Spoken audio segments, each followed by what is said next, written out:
sports fans, welcome into the State Champs studio for our Swing Away softball show.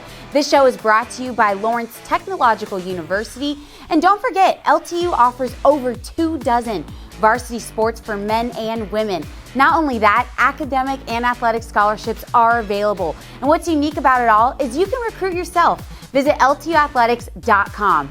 Well, as we know, weather was not on our side this week to get out and play, but we were able to get a few games in. Let's waste no more time and jump right into the action. On the west side, Wyoming hosting Calvin Christian on a cloudy, rainy day. Top of the third, Lauren Steenstra gets the bunt down for Calvin Christian, scoring Macy Verbeek. Calvin Christian up 2-0.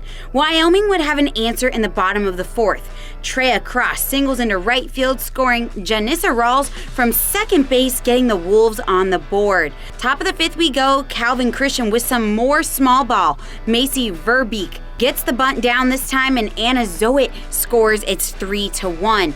Top of the seventh, runners on second and third. Brooke Hunderman with the fly ball to right field, scoring. Verbeek, get this, Calvin Christian scored 5 runs in the game, and 4 of those came from Verbeek. Bottom of the seventh now, Wolves trying to rally down 4. They do score 1 run, but that would not be enough. Take a look at how this one ended. The fake throw from third, that gets the runner out there, and then they also get the out at second. What an exciting double play to finish this one off. Calvin Christian wins 5-2. Next up, we got South Lyon taking on Detroit Country Day. Let's fast forward to the top of the fourth.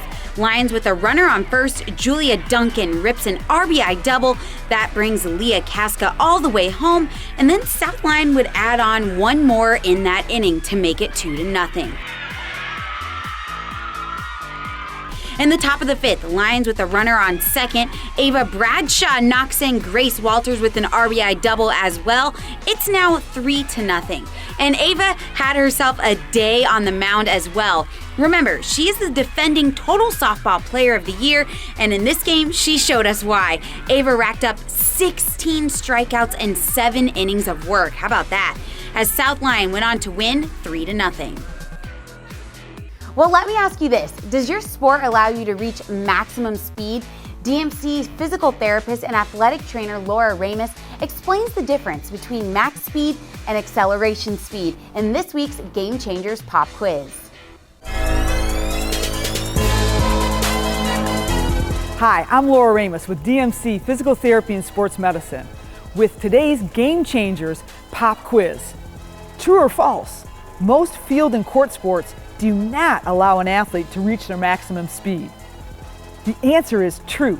During most field and court sports, athletes rarely sprint for longer than 2 to 3 seconds, and therefore they rarely reach their maximum speed.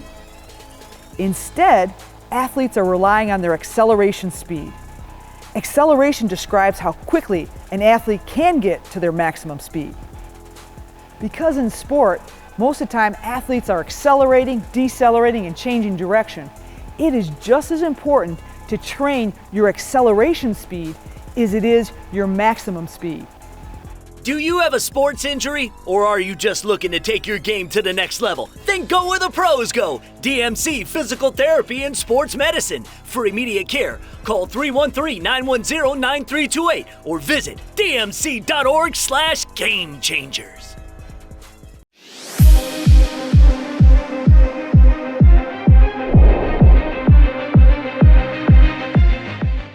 Hey everyone, welcome back into the studio. I'm joined now by Donnie Dreyer for our favorite part of the episode. As always, yes, Total Softball Player of the Year. This week it was another weather, just Michigan spring weather for us. It's Michigan, it's snow, 2 inches of snow on the ground. So obviously there are going to be a lot of games canceled this week, but the good news is 7 degrees is coming this weekend, and there's going to be a lot of games played, which we're going to get a lot of stats in. And then I think starting next week, we're going to start to see more movement on not only the top 10, but also on the watch list. So we're looking forward to that good weather. Yes, as the weather gets better, our list is going to get a little bit more interesting here. But this week, we want to focus on one player from Dakota, particularly Megan Nectarline. Let's talk about Megan Nectarline, who is a 2023 grad. She's a junior. at Dakota, as you mentioned, and going to be playing at the next level at Kent State. Megan Nectarline, I would characterize as a power pitcher. Now, we've got a lot of power pitchers on our list, and Ava Bradshaw, Regan Bennett are two of them, but Megan does not throw as hard as those two. Those two are in the upper 60s right now, which is absolutely amazing because when I go back and look, I'm going back to 1999, and a girl named LaTanya Coates was the last time I remembered somebody that was even touching the 70s. But here's the thing that I love about Megan. She has pinpoint accuracy. She throws the ball on the black and seldom throws it over the middle. She has good movement on her curve, good movement on her rise, and she has a great changeup that she consistently throws for strikes. And although she doesn't hit those upper 60 numbers, throwing the ball on the black, I always say good hitters can hit balls down the middle. It takes great hitters to hit balls that are on the black. Yeah. When she's throwing inside, you've got to be able to keep your hands and the barrel inside to get the sweet part of the bat on the ball and to be able to drive it in fair territory. And then the discipline on an outside pitch to let the ball get deep and drive it the other way.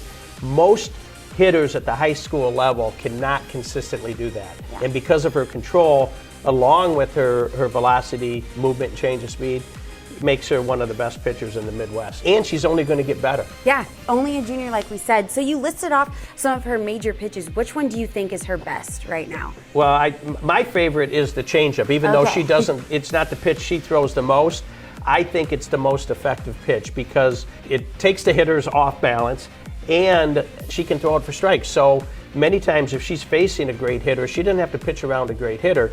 Right? When she gets into a hitter's count, 2-0, 3-1, she can throw the changeup because she can throw it for strikes.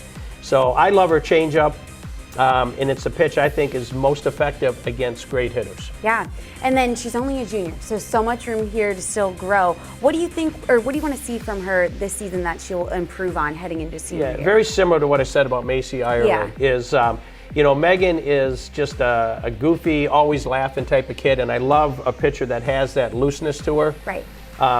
But I want her to be that leader, and I know that that's what she's going to be, is that when she gets the ball, she's going to say, nobody's scoring on me today. Yeah. And that's I think that's the key, to understand that nobody's going to score on me, nobody's going to get on base, and if she maintains that attitude with what Dakota has behind her in terms of hitting and fielding, I think they're going to go very deep into the state championship, possibly win it at the Division I level. Yeah, and then speaking of Dakota as a team as a whole, we're going to be able to see some of that talent this Saturday under the sun. We love that at the Backyard Challenge. Yeah, so looking forward to the Backyard Challenge, which is going to be held at Total Sports. It's put on by Total Softball. That's out in Wixom. It's a great Saturday and Sunday event. If your team's not playing, or if you're not playing, come on out, watch some great softball. There's 16 high-level teams. We have them broken up into 4 pools of 4. Mm-hmm. You'll play 3 pool games on Saturday and then come back on Sunday for what we call box bracket. So if you win the 4 winners of the 4 pools, those 4 winners will go into a box bracket, and they'll play off for the championship. Then the 4 2s will play, the 4 3s will play, and the 4 4s will play. So everybody will play 5 games, but the weather's supposed to be 70. We love that. We've got 4 or 5 of our kids that are on the top 10 list that are going to be there, along with some of the kids that are on the watch list. And of course, state champs will be there, taking a lot of footage and doing some interviews. So we're really looking forward to this weekend. Yeah, so this will be a really good time to see a lot of the talent here in Michigan showcased on the fields right there. So speaking of which, that we'll have a handful of players that are in the top 10 represented this weekend. What's an update on the voting? I know there's been a little movement, but not too much with the weather. No, the voting's definitely picking up. I think people are starting to get used to the State Champs W website, so that's where it's driving them to. And right now, Kelsey Nader is leading the voting. She's just under 3,000 votes. She's followed in second by Kira Tomey out of Clarkston. Haley Bila is third, and fourth is Megan Nectarline. And as most everybody knows, the voting is part of our criteria, but more importantly, if you win the voting, you're guaranteed to be in the Final Four as we get in close to June and determine who's going to be the total softball player of the year. Yes, and just to reiterate that, the voting is a big criteria part of all of this, and you can go to statechampsw.com. You look on your screen, right there is where you can go, and also statechampsnetwork.com will lead you to the voting polls as well. But to start off, head to statechampsw.com, and also there too, you'll see where our podcast Diamond Gems is, and this week you won't want to miss it. We are going to deep dive into the top 10 and the watch list. As the weather starts to get better here, the top 10 is going to heat up too. So, yeah, I'm expecting with all the ball that we're going to get played later this week, I expect us to start to see movement as the numbers are coming in. Right, so be sure to tune in to Diamond Gems, our podcast on statechampsw.com, and get your votes in for the top 10. Well, thank you so much for joining us for another episode of Swing Away, and we'll be back next week with more.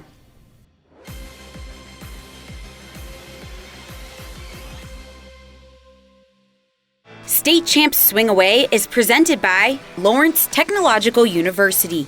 LTU offers over 24 varsity sports for men and women, along with several dozen world-class undergraduate programs. Athletic and academic scholarships are available in all sports. Visit ltuathletics.com and recruit yourself. State Champs Swing Away is also brought to you by the Michigan High School Athletic Association, promoting the value and values of educational athletics. The Detroit Medical Center Physical Therapy and Sports Medicine Pros. Do you have a sports injury, or are you just looking to take your game to the next level? Go where the pros go. Visit dmc.org/gamechangers. Detroit Athletic Club Foundation's Male and Female Athlete of the Year Awards. Stay tuned for the announcement of this year's 12 nominees coming soon. Who will be this year's Male and Female Athletes of the Year? Find out live Monday, June 6th, only on the State Champs Michigan Network. U.S. Navy Recruiting Michigan. Call 313-315-2560 and talk to a local officer to find out how the Navy can take you anywhere from the sea to the stars. Oakland School's technical campuses are designed for any student who wants to graduate high school with industry certifications, on-the-job experiences, business connections, and college credits. Check them out at ostconline.com.